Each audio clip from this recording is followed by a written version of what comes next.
जो लोग भी यूपीएससी की तैयारी कर रहे हैं या स्टेट पीसीएस की प्रिपरेशन कर रहे हैं या फ्यूचर में भविष्य में करना चाहते हैं, उनके लिए कुछ बातें मैं बता रहा हूँ, जो चीज़ें मैंने ऑब्जर्व की हैं और बहुत इंपॉर्टेंट पॉइंट्स हैं, जो छोटी छोटी गलतियां की जा रही हैं आज के टाइम पे। ठीक है, ये 5 पॉइंट हैं जो मैं बता रहा हूँ कि मोस्टली लोग कर रहे हैं इस टाइम पे। ठीक है, एक एक करके हम लोग देखते हैं क्या।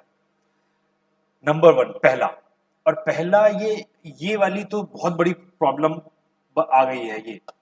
ठीक है, प्रॉब्लम क्या है कि देखो, जैसे ही कोविड, पोस्ट कोविड एरा में इंफॉर्मेशन टेक्नोलॉजी का इस्तेमाल होना शुरू हुआ है, कोचिंग्स ऑनलाइन आ गई हैं, तो लोगों ने किया, उससे हुआ क्या है कि नंबर ऑफ सोर्सेज बहुत बढ़ गए। ठीक है, इतने सोर्स हो गए हैं कि आप कहीं से भी पढ़ सकते हो। ऑनलाइन सोर्सेज बहुत सारे हैं, ऑफलाइन तो ऑलरेडी बहुत से थे, कोचिंग्स थी और इतनी पब्लिकेशन की बुक्स थी, तब छांटना मुश्किल पड़ रहा था। अब बच्चे और कंफ्यूज हैं कि कहाँ से पढ़ा जाए ना? तो एक चीज याद रखो आप कि एक लाइन बोली जाती है, the wealth of information has created the poverty of attention. इतनी इंफॉर्मेशन है कि अटेंशन की कमी हो चुकी है, आप किस चीज को फॉलो करो। और आज के टाइम पे पता होना चाहिए कि क्लियरिटी ही स्ट्रेंथ है। अगर आपके माइंड में क्लियरिटी है क्या करना है और कहां से करना है, वही स्ट्रेंथ है, आपकी ताकत। और उसी ताकत के साथ में खिलवाड़ हो रहा है। लोग क्या कर रहे हैं कि अगर एक सब्जेक्ट को 4-4 5-5 जगह से पढ़ रहे हैं और एक को भी अच्छे से फॉलो नहीं कर पा रहे हैं। अब मॉडर्न हिस्ट्री पढ़नी है, गांधी कहीं और से पढ़ रहे हैं, 57 की रिवॉल्ट कहीं और से पढ़ रहे हैं, भगत सिंह कहीं और से पढ़ रहे हैं, तो उस चक्कर में गड़बड़ हो रही है। तो आपको सबसे पहली चीज, फर्स्ट चीज है, नंबर ऑफ सोर्सेज जो आपके हैं, जहां से आपको पढ़ना है, उसकी बहुत अच्छी प्लानिंग करनी है। आप टाइम दो उस पर, 10 दिन, 15 दिन, 1 मंथ, और फिर डिसाइड करो आपका सोर्स क्या होना चाहिए। आपको जो सोर्स अच्छा लगे, फिर आप उसको फॉलो करो। फिर आप ये मत करो कि 15 दिन बाद या 2 महीने बाद वो उस सोर्स से आप हट गए, 2 चैप्टर पढ़े, दूसरी चीज उठा लिया आपने ना? और ये कंफ्यूजन क्रिएट करता है। मैंने देखा है 3-3, 4-4 सोर्स से एक सब्जेक्ट पढ़ रहे हैं और उससे ना तो रिवीजन हो पा रहा है, ना तो कोर्स कभी कंप्लीट हो पा रहा है। तो सबसे पहली चीज है कि नंबर ऑफ सोर्सेज आप डिसाइड करिए अच्छे से, टाइम लगाइए, सीनियर्स से सलाह लीजिए और तब उसको आप फॉलो करिए। नंबर 1। नंबर 2, सेकंड, और ये खासकर पब्लिक सर्विस कमीशन एग्जाम के लिए है, यूपीएससी या पीसीएस के लिए। देखो, सबको पता है कि पीसीएस में स्टैटिक और डायनेमिक सब्जेक्ट का यूपीएससी में भी मिक्सर किया गया है। स्टैटिक सब्जेक्ट है हिस्ट्री, कॉन्स्टिट्यूशन, ज्योग्राफी, फिक्स रहते हैं सिलेबस। डायनेमिक सब्जेक्ट भी हैं, करंट अफेयर्स है, इकोनॉमिक्स है, एनवायरमेंट है, ज़्यादा डायनेमिक पोर्शन है। तो लोग क्या करते हैं, या तो वो स्टैटिक पे ज़्यादा फोकस करते हैं, कुछ लोग डायनेमिक पे ही करते हैं फोकस, और उसकी बैलेंसिंग नहीं करते बिल्कुल भी। ठीक है, आपको सब्जेक्ट सब कवर करने होते हैं, तो कोशिश करो कि जब भी पढ़ो तो आप एक स्टैटिक सब्जेक्ट, एक डायनेमिक सब्जेक्ट लेके पढ़ो। हिस्ट्री पढ़ रहे हो आप, तो साथ में उधर आप करंट अफेयर्स भी पढ़ लो, इकोनॉमिक्स पढ़ लो आप साथ में। ठीक है, तो ऐसे आप इन सब्जेक्ट की मिक्सिंग करनी है, बैलेंसिंग बहुत जरूरी है, आप मिस नहीं कर सकते उस चीज को। तीसरी तीसरा पॉइंट देखो, तीसरा पॉइंट फिर से बहुत इंपॉर्टेंट है, और ये तो बहुत बड़ी गलती मैं देखता हूं कि हर साल यूपीएससी में लगभग 10 से 11 लाख लोग अप्लाई करते हैं और 5-6 लाख लोग प्रीलिम्स में बैठने आते हैं, प्रीलिम देते हैं। और सिलेक्शन कितने का होता है? 10 से 12 हजार लोगों का।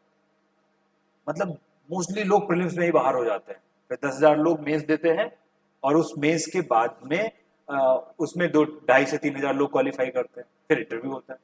तो आप देखो प्रीलिम्स में कितनी छटनी हो रही है। ऐसा मैंने देखा है, लोग 4-4, 5-5 साल तैयारी कर रहे हैं और अच्छी प्रिपरेशन कर रहे हैं, लेकिन उनका प्रीलिम्स में ही नहीं हो पा रहा, मेंस लिखने का मौका ही नहीं मिल पा रहा है। क्यों? क्योंकि वो प्रीलिम्स और एक ही अपने रास्ते से तैयारी करते चले जाते हैं। आप एग्जाम के 2 से 3 महीने पहले प्रीलिम्स मोड में आइए। आप गाड़ी में गियर चेंज किया जाता है, उसकी भी जरूरत है। प्रीलिम्स मोड में आप आओ और देखो, आप प्रीलिम्स क्या करता है, वास्ट एरिया कवर करता है। ठीक है, सब्जेक्ट्स को कवर करो, आप स्कोप अपना बढ़ाओ, दायरा बढ़ाओ प्रीलिम्स में। आप टेस्ट सीरीज ज्वाइन करो, ऑब्जेक्टिव क्वेश्चन सॉल्व करना स्टार्ट करना शुरू करो आप ना। तो ये मोड जरूर चेंज करो आप एग्जाम के आने से पहले, 2 से 3 महीने पहले। ठीक है, चौथा, और ये तो जनरल चीज है, जनरल ट्रेंड है हर एग्जाम के लिए, कि इंटेलिजेंस और डिसिप्लिन, योग्यता और अनुशासन। और देखो, जो भी आयोग की तैयारी कर रहा है, पीसीएस, यूपीएससी, आरओ की तैयारी करने आया है, वो कहीं ना कहीं अपने आप को सक्षम मान रहा है, योग्य मान रहा है, इसीलिए वो तैयारी करना चाहता है। वो तो इंटेलिजेंट तो है लोग, लेकिन सबसे बड़ी चीज ये बोली जाती है कि योग्यता और डिसिप्लिन साथ में नहीं चलता। जो लोग सक्षम होते हैं और डिसिप्लिन की कमी कर देते हैं, नहीं कर वो करते हैं। अच्छा, इस चीज का कोई तोड़ नहीं, कोई इलाज नहीं है, आपको ये फॉलो ही करना है। अगर सक्सेस पानी है तो डिसिप्लिन तो होना ही चाहिए। डिसिप्लिन का मतलब क्या? आप अपने स्टडी आवर्स फिक्स करो, आप उसके साथ में कॉम्प्रोमाइज नहीं कर सकते हो। कम आपको, आप ज्यादा नहीं पढ़ सकते, 5 से 6 घंटे पढ़ो आप, कोई दिक्कत नहीं है, लेकिन वो फिर कॉन्टिन्यूसली होना चाहिए। आपको, आपके पास बैठने की स्टेमिना होनी चाहिए। हाँ? बोलते हैं ना कि सक्सेस का कोई और रास्ता नहीं है, सिर्फ हार्ड वर्क है। और ये यहाँ पर भी अप्लाई होता है। योग्यता आपको अकेले कहीं लेके नहीं जाएगी, आपको डिसिप्लिन में आना पड़ेगा एग्जाम के लिए। और लास्ट चीज, पांचवी, ये भी उसी से रिलेटेड है पहले से, कि होता क्या है कि जब सोर्सेज बहुत बढ़ गए हैं तो इस वजह से हुआ क्या है कि लोगों ने 15 मिनट कोई टॉपिक पढ़ लिया ऑनलाइन, आधा घंटा किसी से पढ़ लिया, तो उनको लगता है कि वो टॉपिक कवर हो गया। लेकिन नहीं, ये ऐसा नहीं होता।